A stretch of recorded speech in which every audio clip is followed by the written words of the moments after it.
Wow. That ember, when you told me about this, I looked it up a little bit and I was like, there's two things that I think are really like exciting. One, first of all, like the use of drones and aerial type footage for things that have never been done, but then also slow motion and how slow motion accentuates movement, and it's used for emotion. It's used to show something that you could never see. So like how do you as a drone pilot incorporate these two things? Because you like speed, right? Like this is the thing. I watched you reel. Hmm. It's boom, everything's fast, but now you're bringing in this camera that can shoot 600 or 800 frames per second, which now is going to accentuate something. So it's kind of like you could do this crazy move like these phantoms do in tabletop world or punching, and now you could use this with the drone. So when you told me this, my mind went like it blew my mind that could actually occur, and that you could I could just see like you could take this and make it into something like new, brand new, like you're going to be that guy. Like how do you see that? So, the best way I've seen the Ember used, or I guess the best way I've used it, was with this basketball player in Atlanta. She was a Harlem Globetrotter, and just to give you a picture, she's short and have these super long, beautiful dreads and a huge smile. We were filming her because she's so enthusiastic. And we did one shot where she took the ball, chucked it all the way in the air. We're inside a basketball court. Chucked it all the way into the air till it was like basically touching the ceiling, and then it came down, bounced off the floor, and she caught it in between her legs, and then did like some other moves with it. Wow. And you think like, okay, let's film this with a drone because we want to get to the roof, get to the floor, and like loop around her really fast. And you can't do that with a crane or anything else, right? Right. So if you just think about it like a drone filming whatever, even 60 FPS or 24 or whatever, you're able to go up and do these super fast moves where you're tracking the ball the whole time and you're almost telling a story of the ball, and then you're keeping it in frame, you're coming down, and then as she's catching it, you're able to kind of loop around her, um, to kind of just finish off that shot. But then you add the fact that you can do it in 800 frames per second. So when you're coming down and she's catching this ball, you can take the super fast movement and slow it down, and you can see every single like detailed action that she takes to execute this move. And it accentuates that camera movement, because we are filming generally FPV. We film the most exciting things in any sort of marketing video, movie, whatever. Car chase scene, whatever it is, it's usually FPV is the most exciting. You don't film the most boring with an FPV drone. Right. But when you're able to slow it down, it amplifies these movements. So like I'm filming some boat racing in the next week, where these boats are going like 100 miles an hour. If I was to film it with this Ember, you're able to do these things where the reveal shots or the kind of action-packed shots, you're able to stretch them out a little bit longer. Because we're doing a shot where, here, I'll just demo it out real quick. We're doing a shot where, let's say this is the boat, and it's coming, and this is the drone. We want it going 140 miles an hour, and my drone's just slowly going forward, so all you see is this little dot in the distance. This little dot in the distance coming straight towards the drone as it gets bigger and bigger and bigger, and then it's going to whip past the drone at 140 miles an hour, and the drone's just going to turn around. So that it goes from this like peaceful, serene shot over the water, and then all of a sudden you have this boat that just whips past you. Wow. Obviously, at 24 frames, it's going to be really cool because it goes Right. from nothing to boom, and it grabs your attention. But with 800 frames, you have the same kind of feeling, but for that 1 second, you're able to slow it down and see this boat ripping through the water and see every single detail, and it further immerses you into that scene because you're like, wow, and then it shoots off. Right, right. They use ramping I would a lot with high speed, so it's like you get to pick the moment where that action needs to be slowed down and frozen, and it's crystal clear. And I could see that in the boat where like maybe the water, like you see the droplets of water, and you use the shutter at like 90 degrees, because it's going to be Yeah, daylight. You could yeah. really. That sounds amazing. I would love to, if we are able to get some footage of that. We could put this into the interview and then show people what you just spoke about.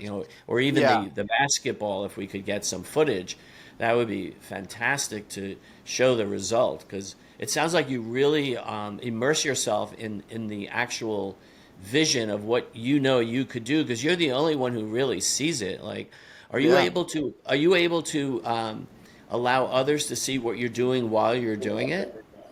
Yeah. So these are my goggles that I wear, and then I have USB-C out, which is HDMI, but over Right. USB-C, and then I plug it into a monitor, and they're able to see it. Um, and then you can also, just like you do with any camera, you can hook up remote monitoring to the camera. Right, right, right. Yeah, that's kind of Yeah. like what we do all the time. I mean, I'm Yeah. Exactly. finding now, I'm finding now that there's a lot of jobs where people are shooting with phones or all these smaller devices, because I think people become used to, you know, just that look, and it's becoming a look now, as opposed to like, oh, the big elaborate shots, which are always gorgeous, always beautiful. Definitely cost some money, but Hmm. if you were yourself younger, right, where you are now, like what would your advice be to someone younger, or yourself being younger, to get into this, like, figure out how to do it, and get into what you're doing right now? I'd say two things, and I actually give this advice quite a lot because a lot of people do ask me. Um, First thing is, don't get caught up in like the equipment hype. And this is for like the whole industry, and a lot of people say this, but with FPV it is like rampant because everyone wants the best goggles, the Yeah. best video system, they want the best components on their drone, and then they'll take this $1,000 drone that I build those drones for working on set, but then they take these $1,000 drones, they think they need that to go out and practice and develop their Right. skills. So I'm like the polar opposite. I have my drones that I use on set, and I mean, like above grass and like very lightly, I'll freestyle them to like really get to know them. But when it comes to like bashing them and really like, because to learn to be at the level that I'm at and others above me, you have to crash drones. You have to, like, there's no way of getting to this level without spending hours and hours and like hundreds of hours, like pushing the limits, crashing your drones, breaking them, catching them on fire. There's just no way. If someone says, Wow. I've never crashed a drone ever in my life, and you're trying to hire them, don't hire them because they don't have the experience. They don't know what it's like to, hit the side of a building and be able to recover because they've never done that. They'll freak out. So I tell people, don't get caught up in the hype. You can build an FPV drone for practice for like $250, $300. Wow. And there's people who will go and have to have the best, and they'll spend 1,000. So then they're like, oh, I can't practice. I don't have enough money, whatever it is. So that's the first thing, is don't get caught up in the hype. The second thing is just start. Just do it. Like to this day, I'm trying to build more local connections, and I just call people. I like Google all day, and I find these companies. I call them. Hey, I'm an FPV pilot. I'm in Clearwater. I do this, this, and this. I've done these various things. Let's set something up, and I'll come and do like a spec shoot for free. We'll come Yeah. out, and even if we just go to the field behind your office, let's take 30 minutes, and you throw challenges at me, and I'll come out there for free, film, fly, show you what I can do. And it's just like, do whatever it takes to just start. Because if you don't ever create anything, no one's ever going to see that you're able to create something. Right. That's true. That is Yeah. true. So you've upped your game now. Now you're actually in a cinematic world. It's not just about how fast things go. It's Yeah, it's how beautiful it looks, of because course. Yeah. there's something about that. Like I've noticed, this is the thing I've noticed, because I started off in film myself, right? And now everything's digital, and an eye is an eye. Like my daughter, she's 16 years old. She's a photographer, and she has a very good eye. Like, you can't deny that she has an eye, and she's Hmm. only 16. So now she has to learn a little bit more about the technology and how to use the technology to create the actual visualization that she has. Mm-hmm. And what I get from you is that you're there, man. Like you can think with your tools because you've practiced enough with your tools, and you can actually create something that most other people probably couldn't create because they couldn't visualize that. Is am I accurate to say that? Yeah, 100%. So when I talk to prospective clients or filmmakers, whatever, I always present myself as I'm a creative first, and then I'm a drone pilot. What I do is I don't approach a scene or a take or whatever you want to call it. I don't approach it with, okay, how can I fly this to make it the coolest thing possible? I approach it with, okay, what's going to look beautiful? What do we want to capture? And then how can I use a drone to capture it? So it's more like the creative governing the drone rather than the drone governing the creative. Wow. That's how I do it. And it takes a lot to develop that mindset and be able to balance those two things. There's a Right. lot of drone pilots that are just drone pilots, and that's what they are. And they'll try and capture a scene, but really they're just being interesting, and they're like trying to be the cool drone pilot while capturing the scene, and it takes away from that. And then you have the other side where someone is just a creative and they don't really understand how to like finely control the drone, and it kind of just looks like, I don't know, it looks like a Mavic that someone is just kind of like shaking in the air. I don't know. Like it doesn't. It also takes away from the fact from the scene because they're not able to smoothly control the drone. Wow. Yeah. No, it makes sense. I mean, I, I've worked with some of the best people in the film industry. You know, like you see the art form. You know, and when you talk to them, like my friend who's an assistant cameraman that I did my first episode with, you know, he's discussing with me pulling focus. Now, I was a focus puller, you know, and I understood exactly what he was talking about. And then I went, because it was for the Marvelous Mrs. Maisel, I went back and I looked at the scene to see what he was talking about.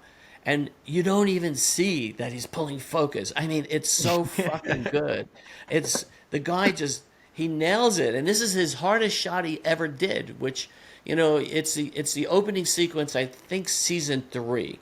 But it's unbelievable, and that's the thing with even like visual effects, because I do a lot of work personally with visual effects people, Mm-hmm. and when especially on a show like Marvelous Mrs. Maisel, like this stuff's not there. You got to make it there. You got to put it there because it's not there. It's old. It's in the '60s, you know, Yeah. and watching them do their job to where they're doing it, you believe it because it doesn't look fake. It doesn't look like some transformer like in the screen that's exploding. It has an element of reality, you know. And like how do you view that in from your position as a FPV drone pilot?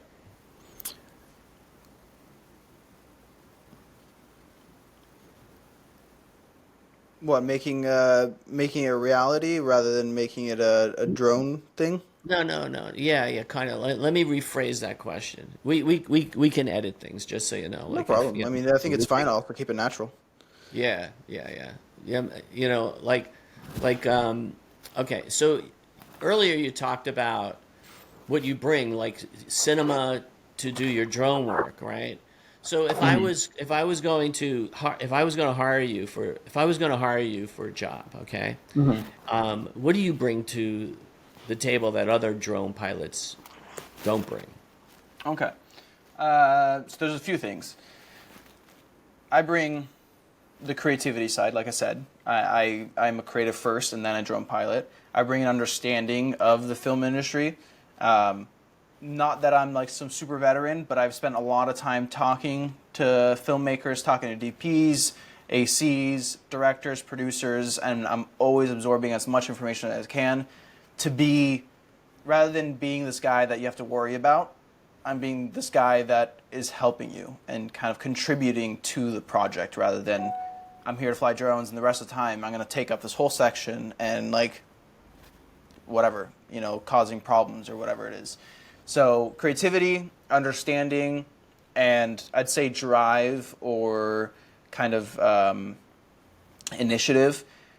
The difficult thing about my profession is it's still new, so a lot of DPs and a lot of directors have a hard time figuring out how to use it properly.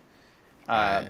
Either they try and force it in because they want to use it and it's a cool new thing, or they've seen the good end result and they just don't know how to achieve it because they don't understand the camera movement, right? Like they don't really understand how it can be done and what are the limitations and what are the freedoms. So I've had a lot of situations where I get on a project and they've thought it through and they're like, okay, we have everything planned out. I'm like, okay, do we want to go through it? No, we got everything planned out. Okay, let's go. So we go out there and 95% of it is perfect. And they've thought it through and like you can see that they've done their research. But then 5%, it's just not physically possible. Like I had one where it was a school and they wanted me to go out of a hallway, out of a doorway, and then go like over a parking lot really fast, turn to face this, like I'm going and the school's here, turn to face the school and then go backwards and kind of pull out while angling down. But with a drone, your camera's fixed. It doesn't move. So if you want me looking down at the school, I can only go forward. I can't go backwards and look down at the school unless I was to aim the camera down, but then if you want me to go forwards, I'm going to look at the ground. I see. You would need like something that could be controlled independent of the drone, right? Are there cameras like that? Yeah, so you can mount like an RS3 Pro. What's that? What's an RS3 Pro? Sorry, the DJI Ronin, the gimbals. Oh, yeah. So you can mount one of those on a drone and have separate controls, so you do dual op, kind of like a Inspire. Right. Yes, I've seen it. That's what I see a lot of. Yeah. Yeah, but they wanted. I flew this drone for that, so I don't have a camera on here right now, but they wanted the smallest drone possible because we were flying around kids and around humans. Right. So they didn't want this big monstrous thing.